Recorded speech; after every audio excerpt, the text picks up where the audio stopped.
Donna's near-death experience leads her to an incredible journey where she meets famous figures and receives mysterious messages. As she opens up these messages, she discovers surprising truths about her own life and a new mission she must fulfill. This story is a fascinating journey filled with unexpected twists and uncovering something out of the world that will keep you engaged throughout the video. I was raised Roman Catholic in a strict and chaotic environment. By the time I turned 21, I had become an atheist. But in 2008, a near-death experience changed everything, and I became a believer again, though I prefer not to commit to any specific religion. I was very dedicated to working out and practicing yoga. One night, after coming home, I experienced severe stomach pain that quickly spread to my back. Despite trying different yoga poses to ease the pain, it only got worse. Eventually, I was diagnosed with colitis. The treatment should have resolved the issue in a few days, but the pain persisted. When I complained, a hospitalist dismissed my suffering, accusing me of seeking drugs despite having been given morphine. In desperation, I heard a voice saying, "Make a scene, make it big, or you won't make it out." Knowing I was in a Catholic hospital, I decided to say things that would offend everyone. This got me the attention I needed, leading to the firing of the dismissive doctor. However, I noticed a mysterious figure in the corner of the room, adding an eerie element to my situation. Soon after, a new doctor arrived. I heard another voice reassuring me, "You can relax. She knows what she's doing." The new tests revealed I was in kidney failure, a serious condition that had been missed for days. During my near-death experience, I felt an overwhelming calm. I found myself walking through clouds that looked like earth, grass, trees, and a sunny sky. There was Jesus, waiting under a tree. Surprised, I said, "Oh my gosh, you really do exist." He laughed, opened his arms, and I embraced him. He said, "Come on, I've got a lot of work to do with you," I replied. "I know you're dealing with me." Meanwhile, a shadowy figure hovered nearby, adding mystery to the experience. Jesus introduced me to my guides, Archangel Michael, El Moria, Mother Mary, and Saint Germain. We went into a golden capsule where I had to watch a review of my life. It was like being with a therapist, observing every moment of my life. Significant events were paused, and I was asked how I felt. I also heard the thoughts of others involved, making the experience deeply emotional. At one point, I faced an unexpected choice that could alter my spiritual path. After the review, they asked, "How do you feel right now?" I answered, "This too shall pass." Although I wasn't sure what they meant, my response was met with approval. Next, I was placed in another golden capsule. Cherubs, who were all gold and silent, dressed me in a white robe with gold accents and a small earth emblem, signifying visitor. Then, Archangel Michael appeared. I felt guilty for using foul language in heaven, language I won't repeat here, but he spoke kindly to me. Michael was black, stunningly beautiful, with long, wavy hair and eyes that changed from blue to light hazel. As we talked, it became clear that my spiritual journey was far from over, hinting at a deeper quest beyond this experience. I remember how incredibly kind he was, radiating a love I had never felt before. I began crying, and he asked, "Donna, why are you crying?" I said, "Because I've been so harsh with you all. I've called you names from earth, which I won't repeat, and I can't believe I'm here in heaven. You and Jesus have been so kind to me." He responded, "Donna, I'm not here to judge you. I'm here to love you." This made me feel even more emotional. He raised his right hand and a beam of white light struck my soul right in the chest. He recited Psalm 91 in Aramaic, and I was amazed. Afterward, he led me out of the capsule to where my other guides were waiting. We walked towards a magnificent temple. I was completely confused. They said, "Come on, others are waiting to meet you." I asked, "There are people waiting to meet me?" They confirmed, and I said, "Okay." At the temple, cherubs on either side played golden trumpets to announce my arrival. Given my past skepticism, this was astonishing. Jesus opened the door, and the other guides entered first. I followed, with Jesus coming in behind me. Inside, I saw my guides seated at a golden table. There were 2 chairs left, and Jesus pulled one out for me. I sat down, with Jesus to my left and Archangel Michael to my right. Surrounding us were Gabriel, Raphael, Azrael, and many others, 27 in total, though I struggled to remember all their names. To Jesus' left sat God, though I didn't initially recognize him. As God began to speak, I was intrigued but puzzled about his identity, and why everyone was listening so closely. The atmosphere was full of love and warmth, but I was confused. Then God announced, "And Donna will be going back to Earth." My internal reaction was, "Oh." Although I didn't say it out loud, God noticed, paused, and said, "Oh is right, Donna. Be careful what you wish for because I hear those thoughts." This reminded me of my catechism days and my Roman Catholic upbringing. That's when I realized it was indeed God speaking. I stumbled through an apology, trying to express my regret and seek forgiveness. God smiled and said, "I've already forgiven you." Relieved, I replied. "Okay, good." He added, "Donna, we just want you to be yourself." Feeling more at ease, I rested my arm on the golden chair and said, "Well then, okay, fine. I'll just be myself." Everyone began to laugh. Just as I was getting comfortable, a new twist emerged. I realized a higher, unseen entity had been subtly guiding and observing my journey all along. This added a mysterious layer to the experience. Moreover, as I walked around the table 77 times, I discovered I was stuck in a time loop.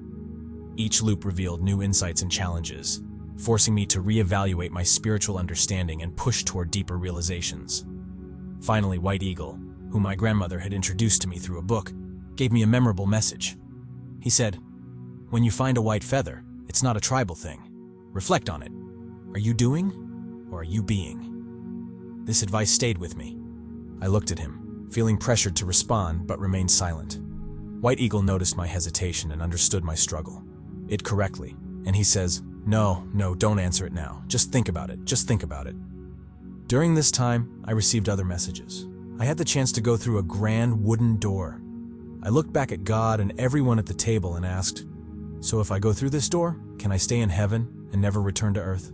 They all smiled and said, "Yes." I replied, "Well, my Catholic guilt is acting up."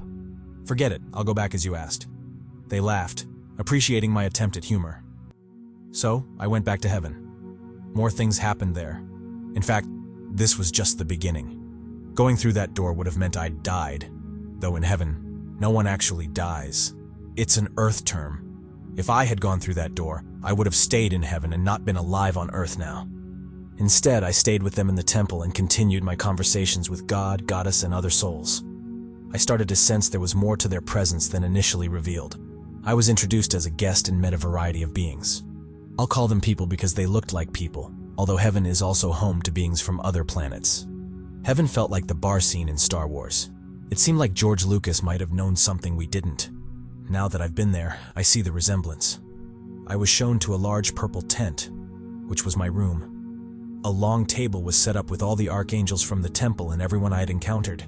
As we talked, 300 cherubs suddenly flew in from outside, lighting up the room. Then Prophet Muhammad entered.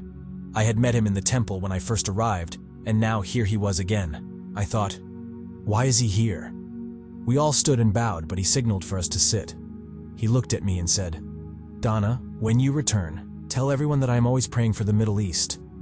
I've never stopped helping them. I am there for everyone, including you." His presence carried an unsettling aura, suggesting his words had a deeper meaning that would become clearer over time. I asked him why I should deliver this message. "I don't understand," I said.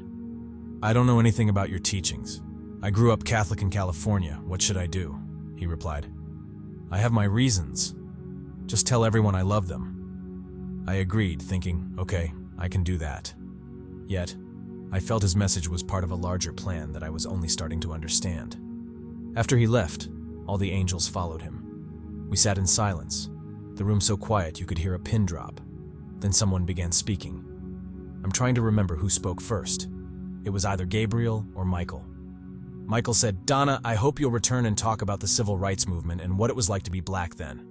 We faced so much hardship and were treated unfairly." The conversation felt political, and I wondered, why is this happening? Each soul shared their struggles and trauma from Earth. Michael, Mary Jans, Ellie Farrell, Dina, and the others talked about the civil rights movement, their personal experiences, and the unfair treatment they faced. Their stories were among the saddest I've ever heard. As the conversations went on, I realized there was a hidden reason behind their stories, a clue to understanding my mission. I remember Gabriel saying, it wasn't easy for me to transition during the height of my career from being heterosexual to homosexual. He shared his struggles and his heartfelt message for his partner, who was with him when he passed. Gabriel expressed his deep love and gratitude for having him in his life. Kevin, whom I had met a few times, once as a child and again as an adult, recounted his experiences from the 1920s. He talked about walking with his parents and being mocked by people who laughed and said, "Oh, look at the funny little man." Hearing his story moved me to tears. It felt like a huge responsibility was placed on me to convey their messages. They reassured me, "Donna, you have nothing to fear. The message is love. Love is what generates the energy and creation of everything." Then came a surprising twist.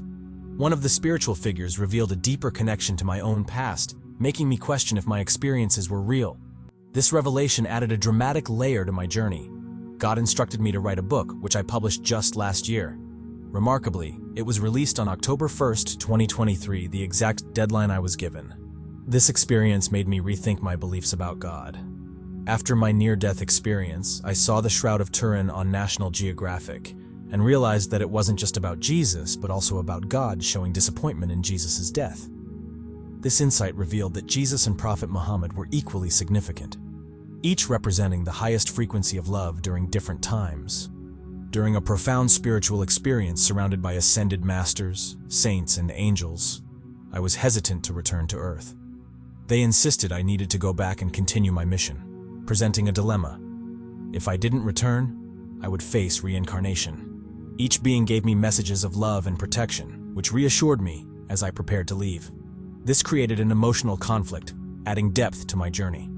As I walked down a path, I had to drop off my spiritual robe and stole in a wooden shack, marking my return to Earth. Prophet Muhammad and the angels reassured me of their support as I made my way back to my body. Upon awakening, I immediately told the nurse about seeing Jesus. Here's the shocking twist. After sharing my experiences and receiving numerous visits from Jesus, Archangel Michael, God and Goddess, I discovered something incredible. I learned that my encounters were not merely spiritual guidance, but part of a grand cosmic mission. I was chosen to play a crucial role in guiding humanity's spiritual awakening. Realizing the importance of my role, I decided to write a second book, delving deeper into the profound messages and spiritual encounters I had experienced. As I worked on this new project, I received a final, profound message from the divine beings. They revealed that my work would inspire a new wave of spiritual seekers, and I would act as a bridge between the divine and the earthly realms. With this new understanding, I meet my role completely, ready to begin this exciting new chapter of my life, as my journey was just another beginning.